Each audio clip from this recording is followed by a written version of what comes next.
Hey guys, so I heard some rumors around the village. Apparently A Plague Tale Innocence is pretty similar to The Last of Us.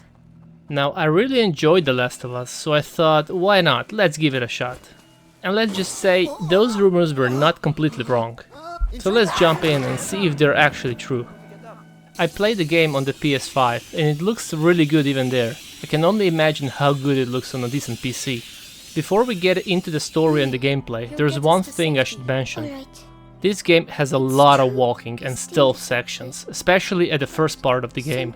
If you're not a fan of story-focused games where characters spend several minutes talking while you're walking through the environment, kind of like a lot of modern Sony games, then this probably isn't the game for you. And you can probably skip this review as well. But if you're like me and you don't mind slower moments because you're interested in the story, then I can easily recommend giving this game a chance. The story is honestly the strongest part of the entire game. It's one of those companion stories where two characters slowly build a relationship while trying to survive everything happening around them. We've seen similar ideas in other games before, but I think A Plague Tale does a really good job with it. Without spoiling too much, let me quickly explain how the game begins, and then you can decide for yourself if this sounds like something you would enjoy. The game takes place in 1348 in Aquitaine, France. And we play as a young girl named Amicia.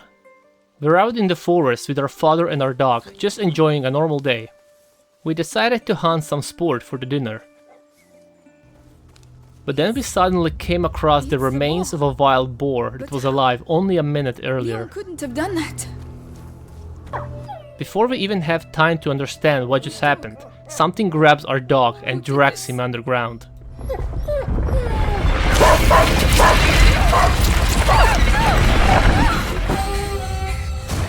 Yeah, something is seriously wrong here. We rush back home as quickly as we can to warn everyone, hoping they know what's going on. When we get back, we're introduced to Amicia's younger brother, Hugo. It's me. Your sister? Amicia? He's been seriously ill ever since he was born and has spent almost his entire life isolated from everyone else. Our mother is an alchemist who desperately trying to find a cure for whatever is affecting him. Not long after that, soldiers from the English Inquisition, at least I think, arrive at the family estate and demand that Hugo be handed over to them. He killed two of our men! Where is he? I won't ask again. Where is your son? In good hands. When Amicia's father refuses to tell them where the Hugo is, the leader of the Inquisition kills him on the spot. A few moments later, soldiers begin searching the entire estate.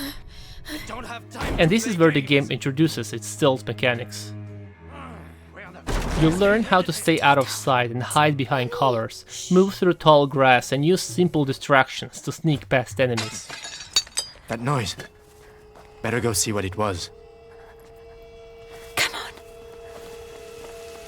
After our mother helps us escape, that's where the real adventure finally begins. People everywhere are talking about strange bite marks appearing on their bodies. The Black Plague is spreading across the country, leaving entire towns abandoned. Don't touch anything. Oh, they're not allowed to go outside. It's more serious than that. It means that we could catch their illness, so stop running around. Alright, sorry. Villages are being overrun by an enormous swarm of rats. So now there are even more questions. Why does the Inquisition want Hugo so badly? Why is he so important? We did it. And what exactly is happening to this country? Well, play the game. I'll leave those answers for you to discover yourself because they're definitely worth experiencing. Now let's talk about the gameplay. A good portion of the game is all about staying out of sight. Most of the time you'll be hiding in tall grass or sneaking behind walls, and trying to avoid enemy patrols without getting spotted. Your main weapon throughout the game is a sling, and if distracting the guards with rocks doesn't work, well, then those rocks are going straight for their heads. Come on. Some chapters are almost entirely focused on sneaking through enemy camps, finding the safest route, and using the environment to your advantage. Others are completely different. Instead of avoiding soldiers, you'll be trying to make your way through massive swarms of rats that will happily eat you alive. Luckily, rats are afraid of fire and light. That simple mechanic is what a lot of the game's puzzles and exploration are built around. You will constantly be looking for ways to create a safe path by moving light sources or lighting new fires. Sometimes you'll use your sling to knock down burning objects and open up a new path. Other times Hugo will crawl through small holes that Amicia can't fit through, grab a stick and help us light another fire so we can keep moving. Of course, that also means you have to pay attention to your light source.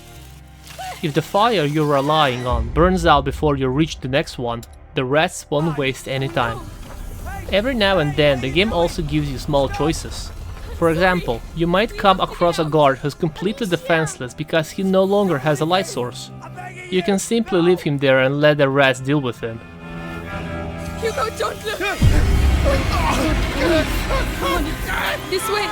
Or you can save him instead. Honestly, I'm not sure if these decisions have any real impact on the story, probably not, but there is at least an achievement if you're interested in collecting those. You saved me! Oh, thank you! Thank you! You won't give the alert, will you? The alert? No! I'll be hanged if they knew let you pass. Go ahead, I didn't say anything. Good. I should also mention that I found the stealth a bit harder than in similar games. There's no special vision that lets you see enemies through walls, and you can't magically hear every guard nearby either. If someone spots you, there's a good chance you're already dead. Enemies only need a single hit to kill you, so mistakes can be pretty unforgiving. Thankfully, the game has plenty of checkpoints, so you're usually back in the action after only a few seconds. There were a few moments that felt a little unfair though. Sometimes you'll be standing safely next to a fire, completely protected from the rats, while an NPC you're supposed to escort decides to walk somewhere else and immediately gets eaten. It's a little frustrating when that happens, but thankfully it doesn't happen very often. As you explore each chapter, you'll also find plenty of collectibles. There are different codex entries scattered throughout the world. They're not required for gameplay, but they add a lot of extra lore. Some explain how certain tools or objects were used during that time period. Other contains little conversations with Hugo, like him talking about flowers or things our mother taught him. Mommy taught me. I actually enjoy finding those because they make the world feel much more believable. It's a deal. You'll also find a plenty of crafting materials and upgrade resources hidden throughout every chapter. Just like in similar games, you can improve your equipment at the workbenches. Although later on you'll unlock the ability to upgrade your gear without needing one. You can increase how quickly Amicia reloads her sling, carry more resources, hold more ammunition, reduce the noise you make while sneaking, and unlock several other useful upgrades. There's also a quick selection menu where you can instantly swap between different tools and alchemy items. Beside regular rocks, you'll eventually unlock all kind of different alchemy mixtures. A simple rock can be used to smash enemy heads. You can destroy chains with hanging bodies to lure rats. Or you can destroy a guard's lantern, leaving him completely exposed to the rats. Hey, where's the hanged man? Oh no! That was the noise. Enemies wearing helmets are a little more complicated though. First, you'll need to destroy their helmet using acid, and only then can you finish them off with your sling.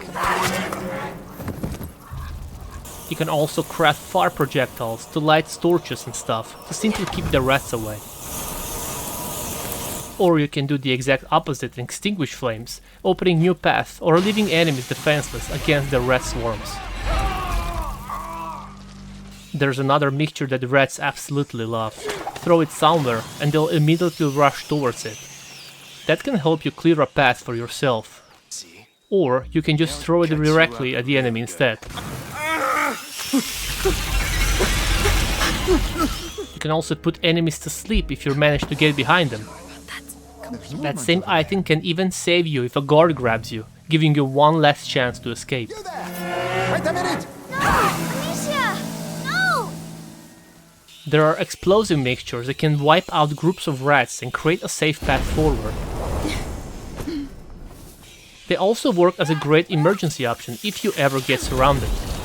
The only downside is that both sleeping potions and explosives require quite a few resources to craft.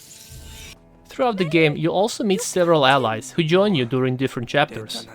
Each of them has their own little role. The thief can unlock locked chests for you. There you go. Enjoy. Well done.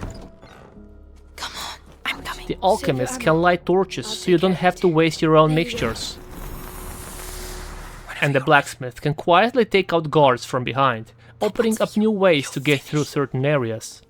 It keeps things feeling fresh instead of having Amicia do absolutely everything herself. He won't be getting up anytime soon. There are also a few puzzles. Well, if you can even call them that. Don't expect anything too complicated. Most of them involve moving cars so you can climb to higher places, pushing large torches to keep the rats away, or moving burning cars to create a safe path through an area. They're pretty simple, but they feed the gameplay really well and breaks up the stealth section just enough. Oh my god. One thing I also have to mention is the presentation. The environment looks beautiful and the rat swarms are honestly pretty impressive to watch. I also like how every chapter feels memorable. Each location fits the story really well, so it never felt like I was just running through the same areas over and over again. Some scenes fit with the music so perfectly, and the soundtrack, oh boy, the soundtrack. I've already listened to it several times while editing this review, and I can definitely see myself coming back to it every now and then.